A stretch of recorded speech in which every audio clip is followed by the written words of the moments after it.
आप सभी छात्रों का मार्कटन के इस यूट्यूब चैनल पे फिर से स्वागत है। मैं अतुल सिंह आज आपके लिए मैथमेटिक्स की गुणनखंडों की संख्या टॉपिक की क्लास लेकर आया हूँ। गुणनखंडों की संख्या टॉपिक सीटेट, यूपीटेट, सुपरटेट के साथ साथ और भी सभी एक दिवसीय परीक्षाओं के लिए एकदम उपयोगी है। तो आज हम इसके बारे में सीखेंगे नंबर ऑफ फैक्टर्स यानी गुणनखंडों की संख्या। लेकिन उससे पहले हम ये जान लेते हैं कि भाई साहब गुणनखंडों की संख्या होता क्या या फिर गुणनखंड क्या होते हैं। गुणनखंड क्या होते हैं, कौन होता है फैक्टर्स। 90% बच्चों को लगता है कि अगर मैंने 16 का फैक्टर पूछा है या 18 का फैक्टर पूछा है तो उन्होंने कहा 2 नवैया 3 तरक्का 3 एकम और ये 2 3 ये सब फैक्टर है। गलत, ये फैक्टर नहीं है, ये गुणनखंड नहीं है, ये अभाज्य गुणनखंड है। ये 2 3 3 क्या है, अभाज्य गुणनखंड है। गुणनखंड क्या होता है बता दूं पहले आपको कि गुणनखंड क्या होता है। गुणनखंड वो संख्याएं होती हैं, गुणनखंड वो संख्याएं होती है जो दी गई संख्याओं को पूरा पूरा विभाजित कर देती है। गुणनखंड वो संख्याएं होती हैं जो दी गई संख्याओं को पूरा पूरा विभाजित कर देती है। जो दी गई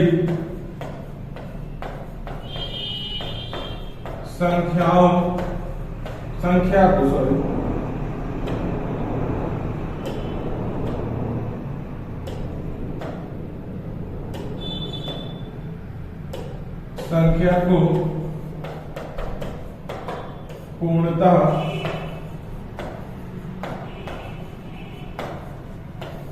विभाजित कर दे। जो दी गई संख्या को पूर्णतः विभाजित करते हैं उन्हीं सबको क्या कहते हैं हम लोग, उन्हीं सबको कहते हैं गुणनखंड। मैं आपको उदाहरण के तौर पर समझाने जा रहा हूं कि वास्तविकता में गुणनखंड का क्या मतलब है।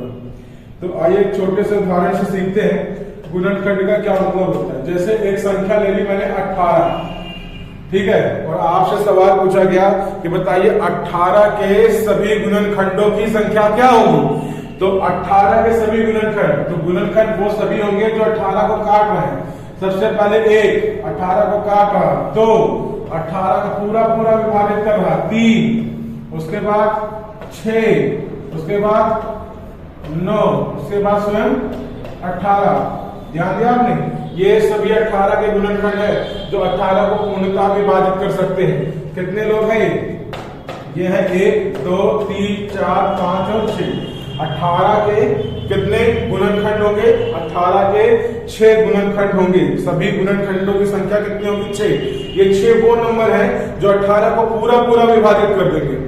18 बहुत छोटा सा नंबर था, छोटे से नंबर पे ये पता लगाना कि कौन कौन विभाजित कर रहा है थोड़ा सा आसान है, लेकिन पेपर में 18 नहीं आएगा।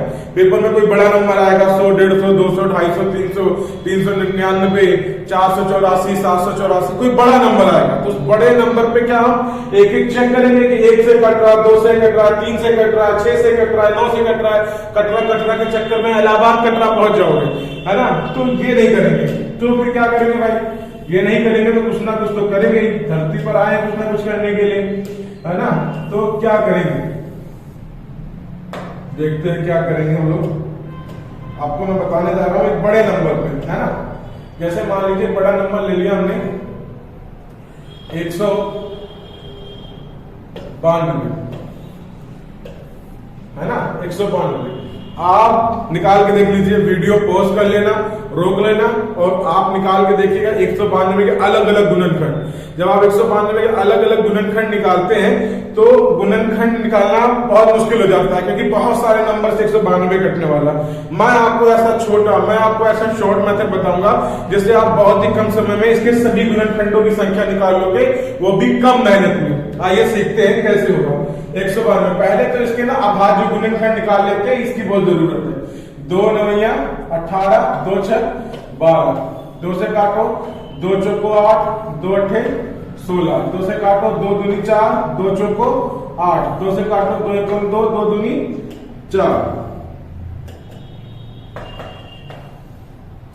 2 दूनी 4, थोड़ा सा छोटा कर लेते हैं, जगह हो जाए लिखने के लिए।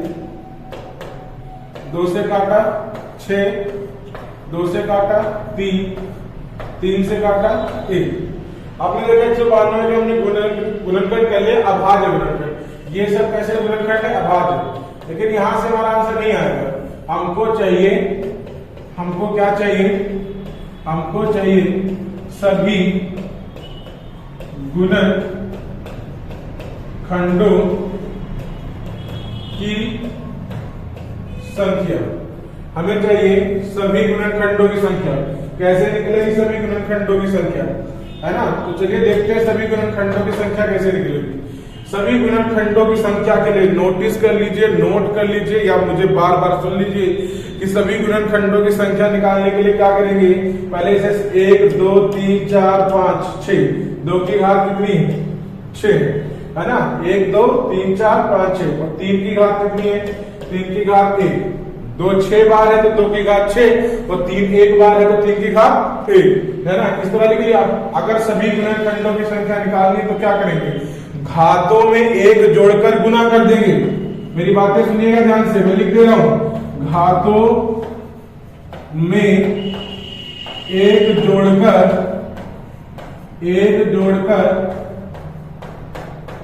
गुना कर देंगे। अगर कहना था सभी गुणनखंडों की संख्या चाहिए, सभी गुणनखंडों की संख्या चाहिए, तो हम क्या करेंगे? घातों में 1 जोड़कर गुना कर देंगे। घातों में 1 जोड़कर गुना कर देंगे। ध्यान दीजिएगा कैसे घातों में 1 जोड़कर गुना कर देंगे। यहाँ पे घात कितनी है? 6, 6 में जोड़ा 1, ठीक है। यहाँ घात कितनी है?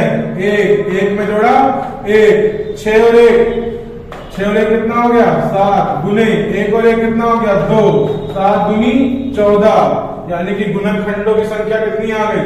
गुणनखंडों की संख्या आ गई 14। गुणनखंडों की संख्या कितनी आ गई? गुणनखंडों की संख्या आ गई 14। ध्यान से देखिएगा, सबसे आसान तरीका, कुछ नहीं करना, हर बार इसी फॉर्म पे लिख लेना है, इस तरह घातांकीय रूप में। घातांकीय रूप में लिखने के बाद क्या करना है? घातों में 1 जोड़ के गुना कर देना है, बड़ी से बड़ी संख्या। आप बड़े आराम से निकाल सकेंगे सभी गुणनखंडों की संख्या। उम्मीद है आपको बात समझ में आई होगी। बहुत ही आसान तरीका है। क्या करना है? घातांकीय रूप में लिखना है। घातांकीय रूप में लिखने के बाद क्या करेंगे? उनकी घात में, आधार से कोई मतलब नहीं, अभाज्य हो गया आधार वो अलग बात है, आधार से कोई मतलब नहीं, घातों में 1 1 जोड़ो और गुना कर दो। और क्या निकल के आ गया? सभी गुणनखंडों की संख्या। क्या निकल के आ गया? सभी गुणनखंडों की संख्या। हम कुछ और एग्जांपल लेते हैं ताकि हम सीख सके कि क्या आएगा।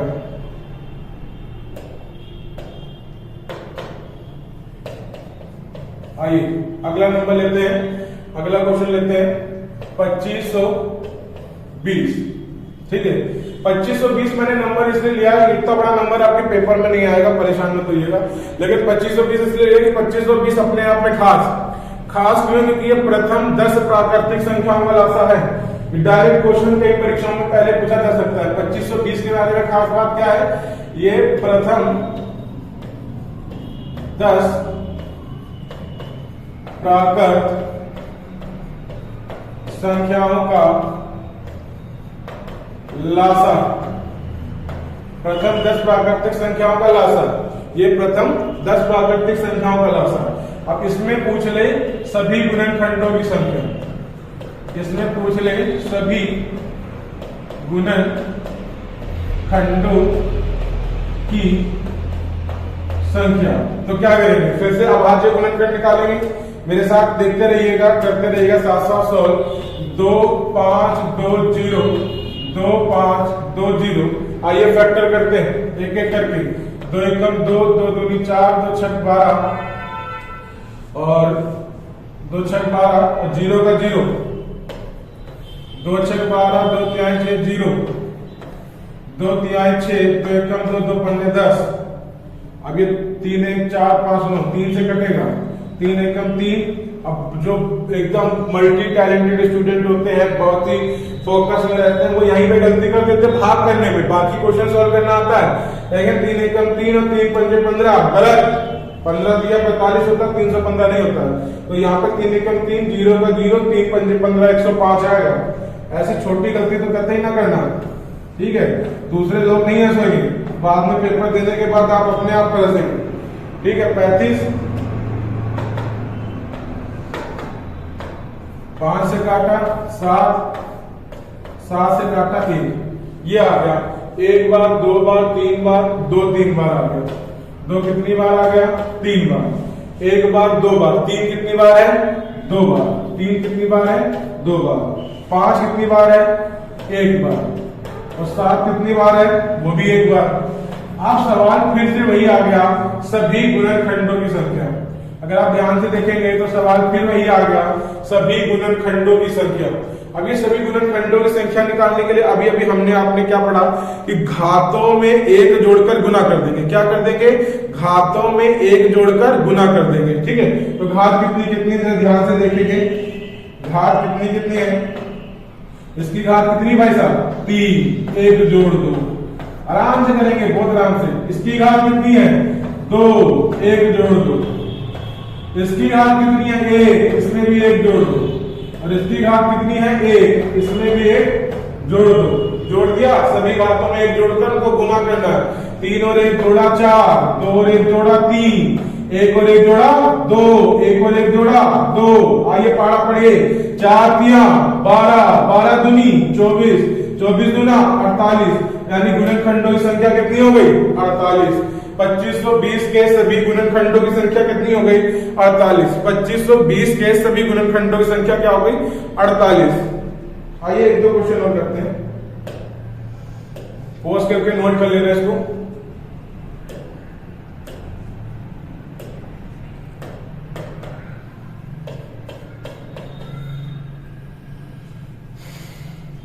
अगला नंबर है 784। 784 के सभी गुणनखंडों की संख्या बताइए। अगला क्वेश्चन है 784 के सभी गुणनखंडों की संख्या बताइए। 784 के सभी गुणनखंडों की संख्या बताइए। बहुत ही आसान जो है, हमारा हमेशा ये फंडा रहा है मैथमेटिक्स को हम इजीली सीखें, है ना। बहुत ज्यादा कठिन नहीं करना, बहुत आसान कॉन्सेप्ट है। एक बार सिखाएंगे और एक ही बार में आएगा 100%। 784 के सभी गुणनखंडों की संख्या कैसे निकालेंगे? सबसे पहले 784 के फैक्टर कर लो। ठीक है, 2 से काटा, 2 तिहाई 6, 2 9 18, 2 दूनी 4, 2 एकम 2, 2 9 18, 2 6 12, 2 9 18, 2 8 16, 2 चौको 8, 2 9 18, 7 7 49, 7 एकम 7। हो गया फैक्टर। 1 बार, 2 बार, 3 बार, 4 बार। 2 कितनी बार? 4 बार। 1 बार, 2 बार। 7 कितनी बार? 2 बार। फिर से क्या निकालना है? ध्यान से देखेंगे। फिर से क्या निकालना है? सभी गुणनखंडों की संख्या। फिर से क्या निकालना है? सभी गुणनखंडों की संख्या। तो कुछ नहीं करना, घात में 1 जोड़कर गुना कर देना। घात में 1 जोड़कर गुना कर देना। इसकी घात 4, 4 में 1 जोड़ देंगे, गुना। इसकी घात 2, 2 में 1 जोड़ देंगे। कुछ भी नहीं करना, हर बार घात में जो 1 जोड़कर गुना कर देना। 4 और 1 कितना हो गया? 5, 2 और 1 कितना हो गया? 3, 5 तिहाई 15, यानी गुणनखंडों की संख्या कितनी होगी टोटल? 15। गुणनखंडों की संख्या कितनी होगी टोटल? 15। तो ये था हमारा पहला स्टेप आज का, कि सभी गुणनखंडों की संख्या कैसे निकलती है। एकदम आसानी से समझ में आ गया आपको? ओके, यही था बहुत आसान तरीका कि अभाज्य गुणनखंड करो, उन्हें घातांकीय रूप में लिखो। कौन से रूप में लिखो? घातांकीय, जिसमें घात लगी हो, इस रूप में लिखो। उसके बाद जो जो घात आई है उसमें 1 जोड़ के गुना कर दो। बहुत आसान कॉन्सेप्ट है। ये तो मैं लिख रहा हूं, आपको लिखने की जरूरत नहीं है, आप ओरल करोगे। 4 1 5 2 1 3, 5 दिया 15। सभी गुणनखंडों की संख्या कितनी आ गई? 15 आ गई। ये था हमारा सभी गुणनखंडों की संख्या। पहला टॉपिक, पहला पार्ट आज का, सभी गुणनखंडों की संख्या। अभी इसके अंदर 2 पार्ट और बाकी जो हम आज आपको सिखाना चाहते हैं। 2 पार्ट कौन से बाकी है? एक है सम गुणनखंडों की संख्या, पहला पार्ट। और दूसरा पार्ट क्या है? विषम गुणनखंडों की संख्या। ये दो पार्ट हो। देखो टोटल निकालना बड़ा मजेदार है, हमने सीख भी लिया कि हाँ भाई कैसे निकलेगा, ठीक है। लेकिन अब हम सीखने जा रहे हैं सम गुणनखंडों की संख्या विषम, क्योंकि जब हम कोई भी गुणनखंड निकालते हैं, जैसे 18 के मैंने निकाले, 1 से कटेगा, 2 से कटेगा, 3 से कटेगा, 6 से कटेगा, 9 से कटेगा, 18 से कटेगा, वैसे ही मैं आपको बता दूं कि उस 1 2 3 6 9 18 में कुछ सम है और कुछ विषम है।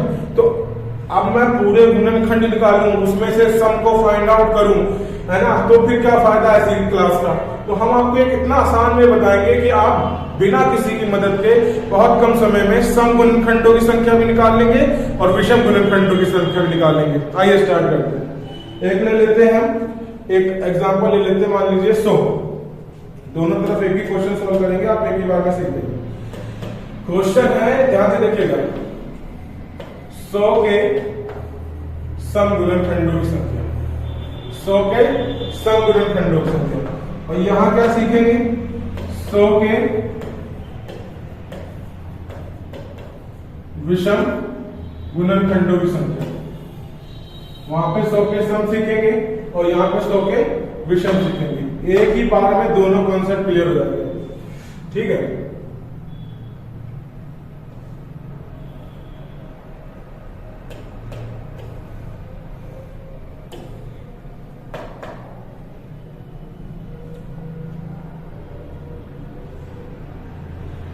चलिए 100 के गुणनखंडों की संख्या, पहले 100 के फैक्टर करो। 2 से काटा 50, 2 से काटा 25, 5 से काटा 5, 5 से काटा 1, 2 की पावर 2 गुने 5 की पावर 2। अब मैं आपको सिखाने जा रहा हूं सम गुणनखंडों की संख्या, ठीक है, सम गुणनखंडों की संख्या। तो सम गुणनखंड वाले में क्या करते हैं, सम गुणनखंड वाले में जो अभाज्य संख्या आधार 2 दिख रहा है आपको, आधार क्या है, ये आधार जो है 2, ठीक है। इस 2 के ऊपर की घात में 1 नहीं जोड़ेंगे, समझ रहे हो। सम आधार वाले की घात में 1 नहीं जोड़ेंगे। सम आधार वाले की घात में 1 नहीं जोड़ेंगे। सम आधार वाले के घात में 1 नहीं जोड़ेंगे, बाकी सब में 1 जोड़ेंगे, बाकी सबका गुना करेंगे घातों का। किसका, घातों का। तो मतलब कहने का क्या हुआ कि जो ये चीज मैंने लिखी है, इसका सॉल्यूशन देखिए, इसका सॉल्यूशन क्या है, इसका सॉल्यूशन ये है कि इसकी घात है 2, इसकी घात कितनी है 2, 2 में 1 मत जोड़ो, गुने, ये कितना है 2, इस 2 में 1 जोड़ो। सम के ऊपर वाली घात में 1 नहीं जोड़ेंगे, सम के ऊपर वाली घात में 1 नहीं जोड़ेंगे, इसमें जोड़ेंगे 2 गुने 3 और 2 तिया 6। इसे कहते हैं सम गुणनखंडों की संख्या। इसे क्या कहते हैं, सम गुणनखंडों की संख्या। मैंने लिख दिया है और मेरे बात को आप सुन के अपनी कॉपी पर लिख सकते हैं क्या, कि सम आधार वाले हमेशा 2 के ऊपर जो नंबर होगा उसकी घात में 1 नहीं जोड़ेंगे। कब, जब आपको सम गुणनखंडों की संख्या निकालनी है। जब आपको क्या निकालना है, सम गुणनखंडों की संख्या निकालनी है, तब आप सम वाले के ऊपर वाली घात में 1 नहीं जोड़ेंगे। Is that clear? ओके, आगे बढ़ते हैं। 1 जोड़ेंगे, इधर आते हैं, इधर ये 100 के विषम, इसको भी तो निपट ले। ये वाला बड़ा आसान है, दोबारा करने की जरूरत नहीं थी मेरे को, मैंने लिख दिया फिर भी। 25, 5 से काटा 5, 5 से काटा 1, 2 की पावर 2 गुने 5 की पावर 2। भाई साहब विषम का फंडा क्लियर, एकदम क्लियर। क्योंकि 2 एक ऐसा नंबर है या कोई भी सम नंबर ऐसा है जो सम से मल्टीप्लाई होगा तो भी सम कर देगा, सम किसी विषम संख्या से मल्टीप्लाई होगा तो भी सम कर देगा। कहने का मतलब जो सम से टकराएगा वो सम हो जाएगा। तो इसलिए हम इसको ना मौका ही नहीं देंगे कि सम से टकराए, और ये जो सम वाला पूरा काट देंगे। बाकी जितने नंबर बचे होंगे उनकी घात में 1 जोड़ेंगे। इधर वाले जो बचे नंबर है उनकी घात में क्या करेंगे, 1 जोड़कर गुना कर देंगे। उनकी घात में 1 जोड़कर गुना कर देंगे। तो यानी कि 5 की पावर कितना बचा है, 5 की पावर बचा है 2, और 2 में 1 जोड़ो, सीधा सीधा सीधी बात, नो बकवास। 2 और 1 कितना होगा? 3। अच्छा, मैं 3 गिना सकता हूँ आपको 100 के विषम कौन कौन से। एक तो 1 से कटेगा, एक 5 से कटेगा और एक 25 से। यही 3 विषम नंबर होते हैं जो कि 100 को काट सकते हैं। इसके अलावा कोई भी ऐसे नंबर नहीं है, पूर्ण नंबर नहीं है जो कि 100 को पूरा पूरा क्या करे, काट सके। तो ये थे सम गुणनखंडों की संख्या। क्या करेंगे, सम वाले की जो आधार जिसका सम होगा उसके घात में 1 नहीं जोड़ेंगे, बाकी सब में 1 जोड़कर गुना करेंगे। विषम वाले में सम को लेंगे ही नहीं, सबको लेंगे ही नहीं और सीधा क्या करेंगे, बाकी बचे हुए में घात में 1 जोड़कर गुना करेंगे। ठीक है, सारा फंडा कहां पे आता है? सारा फंडा आता है घात पर, घातों में 1 जोड़कर गुना करने पे। मैं एक बार फिर पूरी बात आपको रिकॉल करा दे रहा हूं। पहले हमने क्या सीखा? सभी गुणनखंडों की संख्या। सभी गुणनखंडों की संख्या में हम घातांकीय रूप में लिखेंगे और क्या करेंगे, उनकी घातों में 1 जोड़कर गुना कर देंगे। Is that clear? दूसरा हमने क्या सीखा? दूसरा सीखा हमने सम गुणनखंडों की संख्या। सम गुणनखंडों की संख्या में क्या करते हैं, घातांकीय रूप लिखने के बाद सम वाले के ऊपर जो सम आधार है उसके ऊपर वाले में 1 नहीं जोड़ते, वही नंबर लिखते हैं। बाकी सब में 1 जोड़ेंगे, और भी आगे नंबर लिखे होते तो सब में 1 जोड़ते और 1 जोड़कर गुना कर देते। ठीक है। और तीसरा सीखा विषम गुणनखंडों की संख्या। इसका फंडा सबसे क्लियर है, सम वाले नंबर को लेना ही नहीं है, बाकी जितने भी आधार बचेंगे उन सभी की घात में 1 जोड़कर गुना कर देंगे और आ जाएगी गुणनखंडों की संख्या। ठीक है। गुणनखंडों का योगफल हमारा और आपके लिए अगला टॉपिक होगा, जिसे मैं आपके साथ अगले क्लास में डिस्कस करूंगा। आज के लिए इतना ही काफी है। धन्यवाद।